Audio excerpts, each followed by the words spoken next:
What's going on, everybody? You found Bottom Tier Collector, and I'm your host, The Bearded One. As always, thank you for liking, subscribing, and commenting on my content. It is always much appreciated. So, first up, I'd like to go ahead and say Memphis Comic Expo was a success. I had a blast, and I made memories that'll last for a lifetime. I met just about everybody I wanted to get signatures from. I didn't get signatures from a couple people, but I'll divulge that. This is my third time recording this, and I'm going to try to speed it up just so I don't lose my sanity. The first time, my battery died. The second time, for some reason, I bought an attachment to start using my lapel mic again, my wireless lapel mic. And it's just not recording the audio right now. I need to troubleshoot that and see what's going on. It worked the first time I recorded it smooth, easy, but now it's not working for some reason. Who knows? So first up, I met Kyle Hart, and I'll go ahead and show you guys the comic book up close. There's a signature. Kyle Hart was really cool, dude. I told him this was the cover I discovered him on, and he was like, yeah, that cover's really cool. It was fun to work on. And I moved, as I paid for the signature, I moved over to this sketchbook.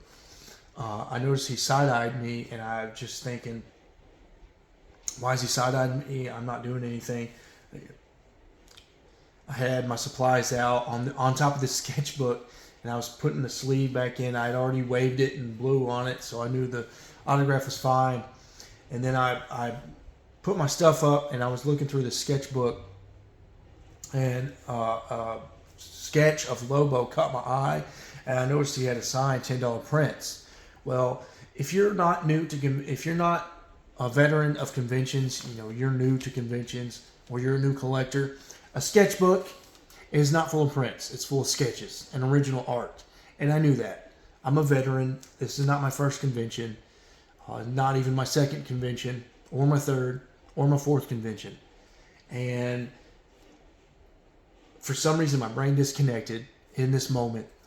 And I got so enamored with this beautiful sketch art of Lobo. I pulled it out of the sleeve and turned around and went to step back in line. And Kyle Hart said, hey, what are you doing? And, he kind of hollered at me in front of everybody. And I was confused. I was thinking, I know the optics don't look good. You're still not realizing you're holding original art in your hand, dummy. You're bare-handing somebody's original freaking art. But I just had this disconnect in my brain for some reason. And I said, this is part of the $15 prints, right?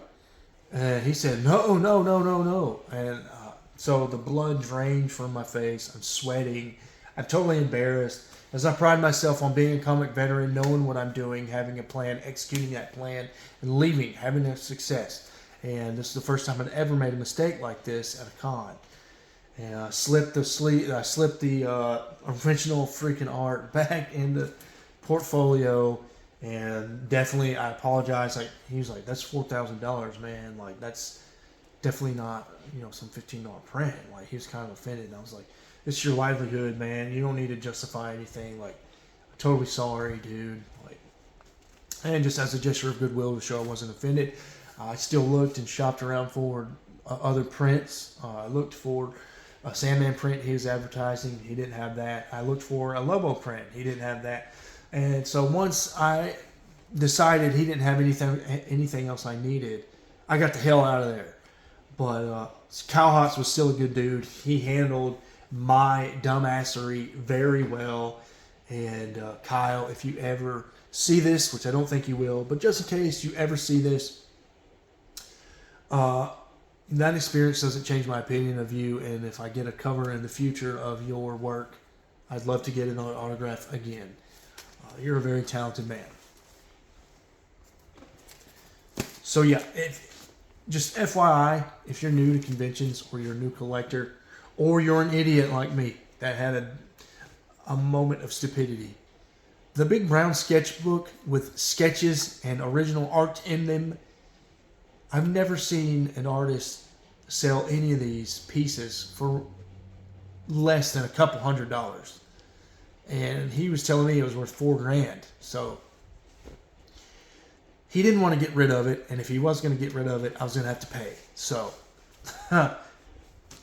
just know that, guys. Don't mess with the portfolios. You can look through them. They'll let you look at their original sketches, but unless you're going to pay whatever it takes to get that print in your hands, just leave it alone. Don't take it out of the book. Anyways, moving on. Next up, we have The Brave and the Bold 4. So I got this signed by Mark Waid. Iconic Lobo cover here. And these two books were not getting cut from the budget. If I had to cut books to get signed to save money. Then we have 52 Week 17. One of the most iconic Lobo covers there is. I hadn't read a lot of Mark Waid stuff. I have read Kingdom Come. I've read a little bit of New 52. I'll admit I haven't read my Brave and the Bold 4 yet. Should have read it before I went to the con. But priorities right. But yeah, he's a very sweet man. All I can think to say to Mark freaking Waid, a legend in the industry, the guy that created the Speed Force for the Flash family and those characters, was it's an honor to have somebody that's done anything with my favorite character, Lobo, to sign those books. And he was like, oh, yeah, nice to see you, smiled. Very, very kind, sweet man.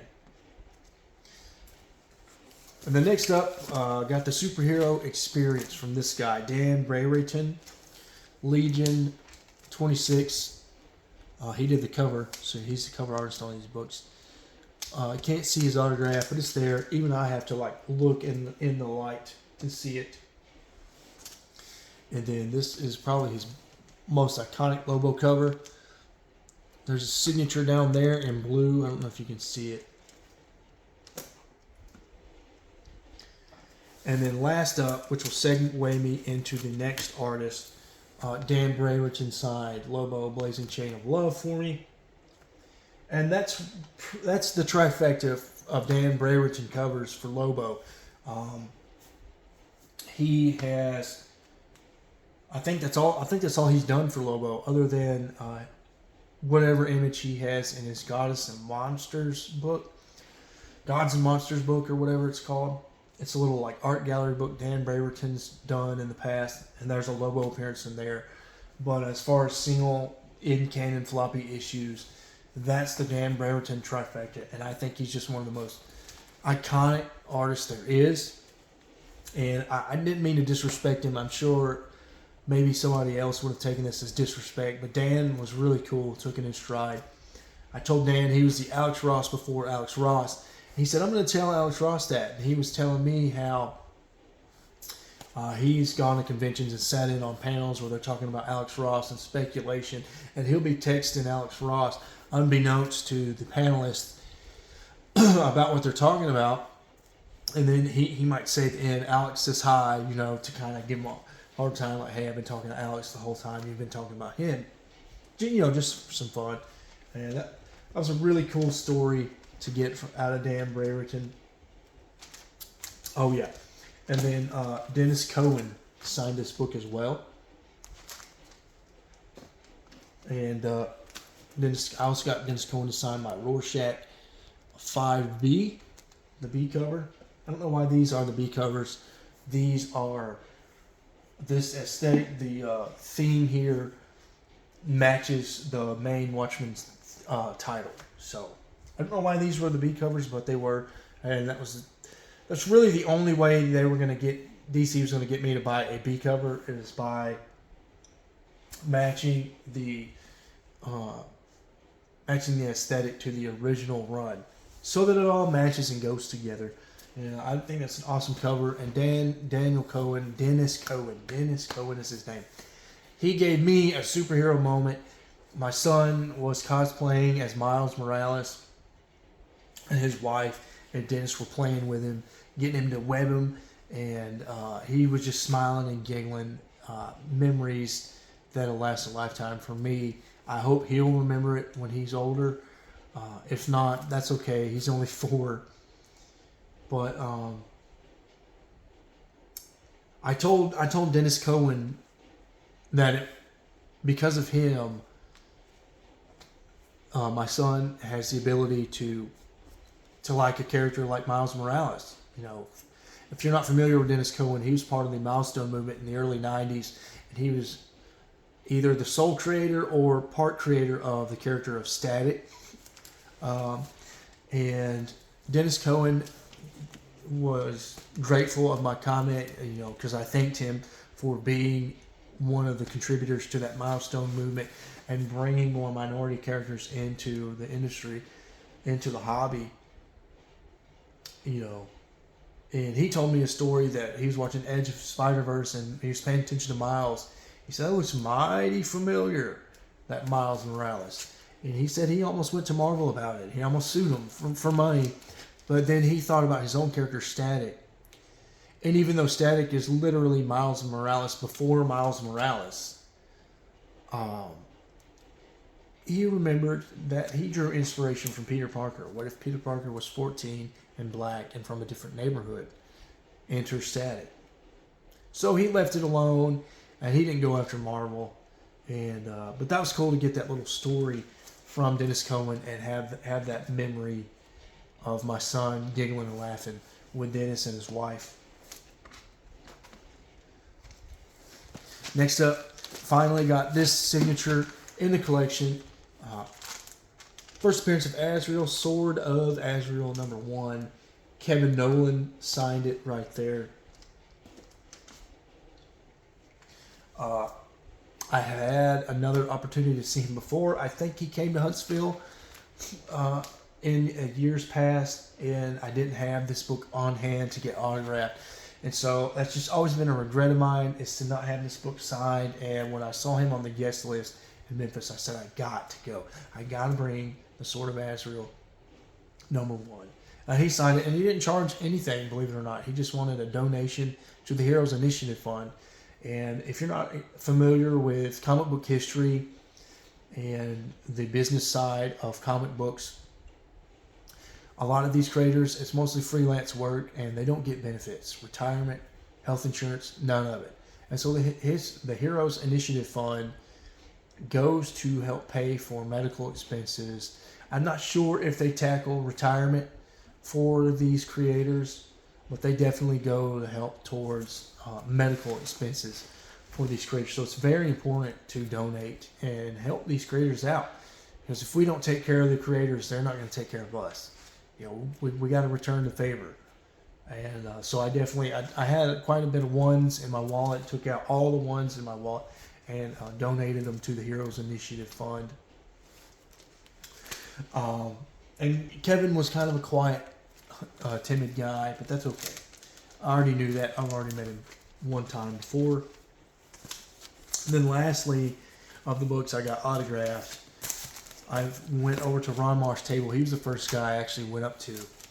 And I got, you better believe it, the entire Emerald Twilight saga autographed. And I really like the word bubble here on the 48. And then there's 49. Here's 50.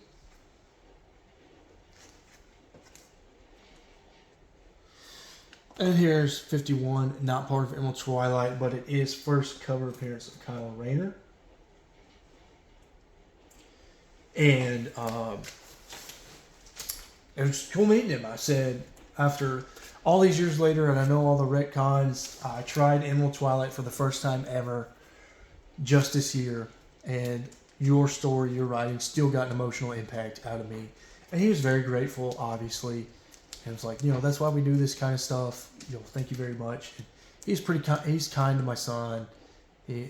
Very, very personable man. Can't say enough about Ron Marsh. And that was really cool meeting the man for Kyle Rayner. Overall, it's a very fun experience.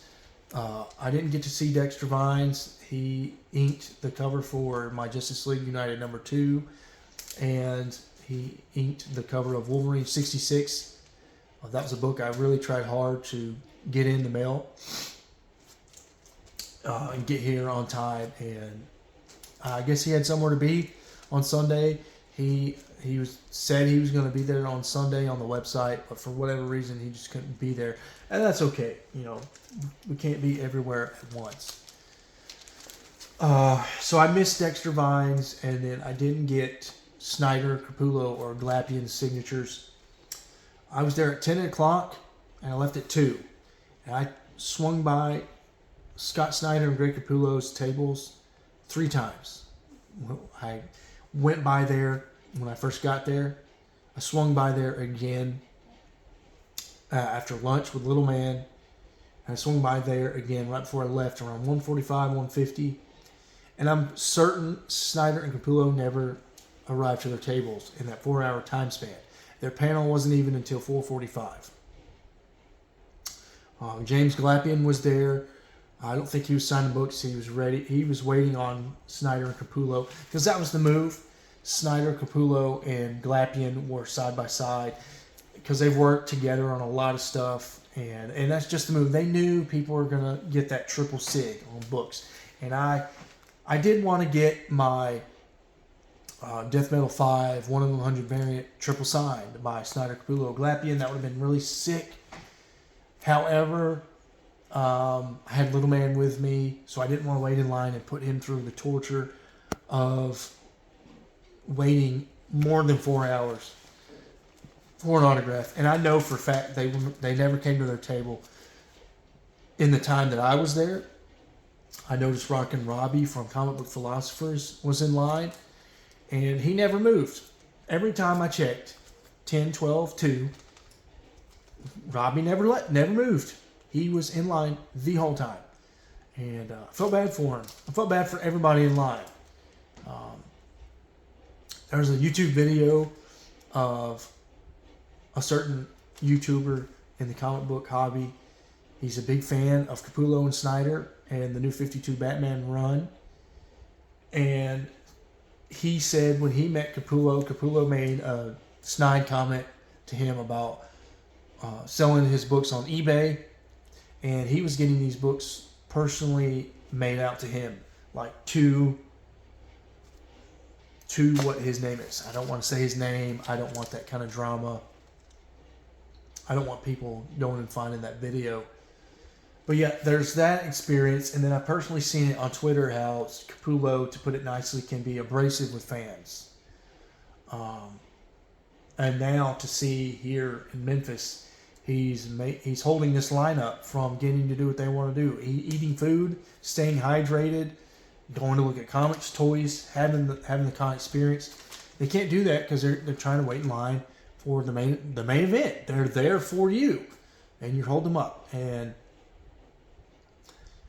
I don't know what it's like to look at the world through Greg Capullo's eyes or Scott Snyder's eyes. I know these guys are rock stars. I know they sign a lot of autographs. Maybe sometimes till their arms falling off. But these guys don't. These guys choose to do this. These autograph sessions.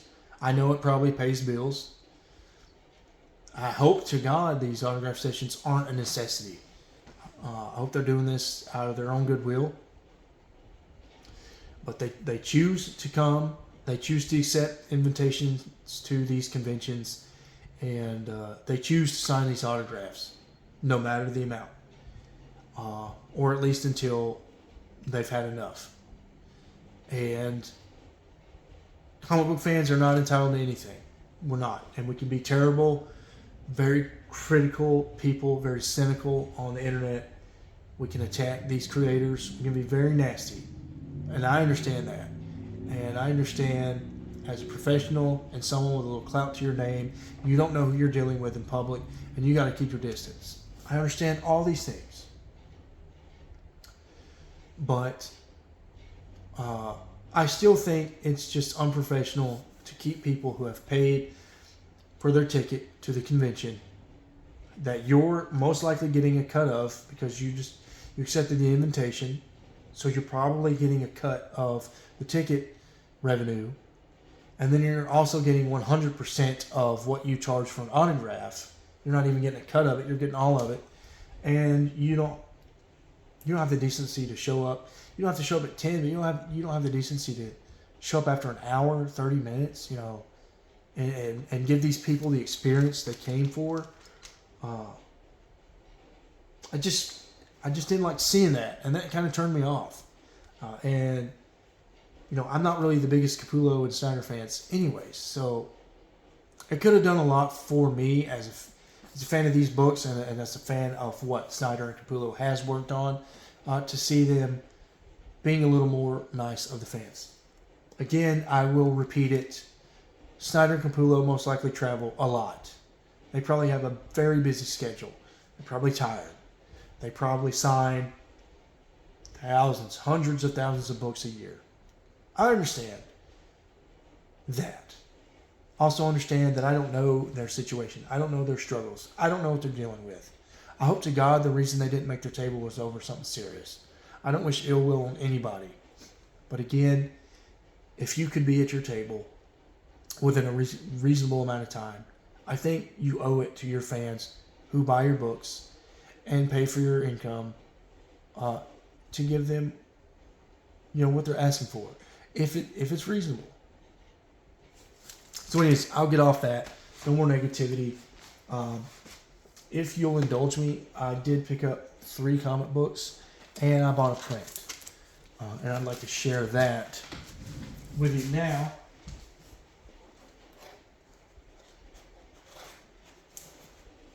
About 4 books, but one of them's going into the trade credit pile. So first up, I had Wolverine 26. Double bought this, going into the trade credit pile. I had CLZ with me on my phone, ready and available to just check if I had this. And I didn't do it. I decided to take the risk. Yeah, I didn't get the biscuit. I already own Wolverine 26. Next up, we have X-Men 11. This is a personal win for me. I used to own this issue, and I thought for a spell, I was going to get rid of the X-Men Volume 1 run. And when I say X-Men Volume 1, I mean this run. I refer to Uncanny X-Men as its own Volume 1 because this does not have Uncanny in the title. But this is technically meant to be Volume 2. It really is. Just call it whatever you want to call it. But I gave it away for store credit. I paid like $12 the first time I bought it. And that was one of those seller regrets. I wish I hadn't gave it away. And so to find this for $2 was sweet. Definitely picked it back up. Like, it's in my collection again. I'm not getting rid of it this time. If you're a Wolverine fan, you need to have this cover in the collection. Next up, we have Green Lantern 195 from Volume 2. The very, very long legendary run that we saw John Stewart select. Basically, the foundation of the Green Lantern mythos was laid in Volume 2. And this is of minor key significance. I only paid $5 for it. It's about a $5 book. This is the second time we see Guy Gardner as a Green Lantern. However, the first time he was like accidentally a Green Lantern and shouldn't have been one. And this time he was officially dubbed a Green Lantern and part of the Green Lantern Corps. So that's the key significance of this book. Glad to have another Green Lantern key, albeit minor, in the PC. And then lastly, I picked up Wolverine 155. I paid $18 for it. The price tag was $20, but the vendor was pretty cool and was willing to cut deals. I went up to him. I was perusing through his inventory, and I couldn't find much, but I found this. It was $20. It was in my hand. I had the money. I decided, what the heck? Let's just get it and cross it off the list. Because this is one of 4 books I was hunting. I need to complete Wolverine Volume 2. And he sold it to me for $18. Gave me 10% discount. So that was pretty cool. And it's just hard to find this book on the internet for less than $15 to $25, including shipping. And so to get it for $18, I thought was okay. It is a near mint copy, I guess. I still think it leans more towards an 8.5 than even a 9.0. But I'm not good at grading, so who knows? Who knows what the grade actually would be if I sent it in. There's not any key significance to this book other than there's demand for the cover. People like the cover. I assume it's a Hulk 340 homage. As that cover's been done to death. This is one of two that I know that Layfield's done, homaging Hulk 340. And then lastly, I picked up a print from Dan Brayerton, so let me pick that up.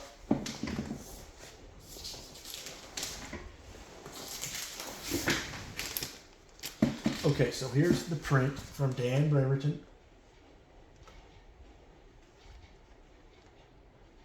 And it's just a really freaking cool print.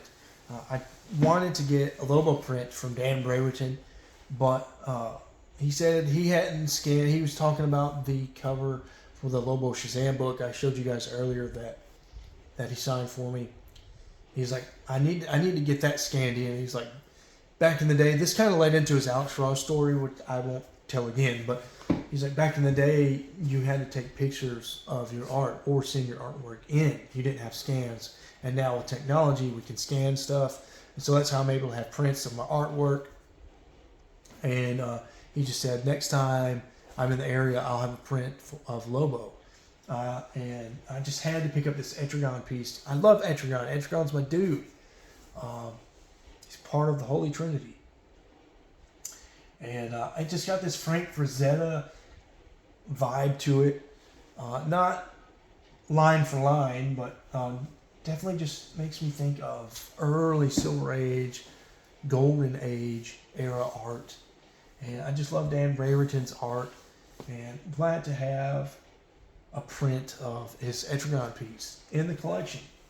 I need to hunt down that book and get the book. And have something to get signed again from Dan Brayerton. I've got Cottonmouth. I'm really thirsty from all this talking. This is take 3. So I'm gonna give you some closing remarks. I'll try to be quick. Overall, I think the con was a success. I didn't let the Kyle Hotz experience ruin my con experience. Little Man was such a superhero. I love getting to spoil him at these conventions. I love that some of these creators were able to make the boring autograph sessions fun. And I just always have a good time when I make it out to Memphis. It's really cool to see Memphis Comic Con growing and getting bigger and bigger names. However, it wasn't as big as I expected it to be. It was actually kind of smaller than I, figured it would be. So I actually left about an hour early. I live about 3 hours away from Memphis, so I wanted to kind of get home and spend some time with the wife as well. So we left an hour early. We were done shopping. The funds were running kind of low, and I think his feet were starting to hurt, and I was getting a little tired. And so we left a little hour early, but it just puts it into perspective about my own personal con, Huntsville Comic Con, Huntsville Comic and Pop Culture Expo. I struggle so hard to say that. It's such a long convention name. It's actually bigger than Memphis. I would say Memphis is like 70% of the size of Huntsville Comic and Pop Culture Expo. It might even be half the size of Huntsville. And Huntsville is drawing even bigger names than Memphis, which shocks me. I know Snyder, Capullo, and Glapian are huge. I know Mark Waid's a legend. I know Ron Mars invented Kyle Rayner. I know Dennis Cohen invented Static, and I know Dan Brayerton is one of those famous painted comic book artists. But Huntsville pulled Kevin Eastman. And when it comes to independent comic books, I feel like you have Todd McFarlane, Spawn, and Image Comics. You've got Dave Sim of Cerebus, and then there's Kevin Eastman. And I think Kevin Eastman is possibly bigger than Todd McFarlane, and especially Dave Sim. The Turtles are just huge. Everybody knows the Turtles. They're in pop culture. They've transcended the medium. They're no longer comic book characters. And I just can't believe Huntsville pulled Kevin Eastman. And so Memphis Comic, bringing it back to Memphis Comic Expo, really put it into perspective how lucky I am to live in this area, just 40-ish miles or so southwest of Huntsville, Alabama. And if I ever need to go to the LCS or there's ever a convention, Huntsville's only a 30-ish minute drive from where I live. But yeah, I still enjoy Memphis. Memphis was great, and I hope Memphis gets another great guest list next year. I made those comments about Snyder and Capullo. I will say again, I'm going to give them the benefit of the doubt about why they didn't show up to their table. The optics don't look good, but again, I don't know why they didn't show up to their table. They could have had a very, very valid excuse. And the excuse could even be that they just didn't feel like it. You know, and us fans are not entitled to anything. But I will say, if Little Man wasn't with me, probably would have got signatures by Snyder and Capullo and Glapian. But it just wasn't meant to be. I hope to see some of you out there in the con circuit in the future. I'm in the North Alabama area. You can usually find me in Birmingham at conventions, in Memphis at conventions, in Nashville at conventions, and Atlanta. I don't always make these conventions. I only make 1 or 2 a year for now. As Little Man gets older, I might go to more conventions, but I'd love to see you guys out there in the convention circuit to say hey, chat it up, or whatever. But that'll do me. We go get a drink.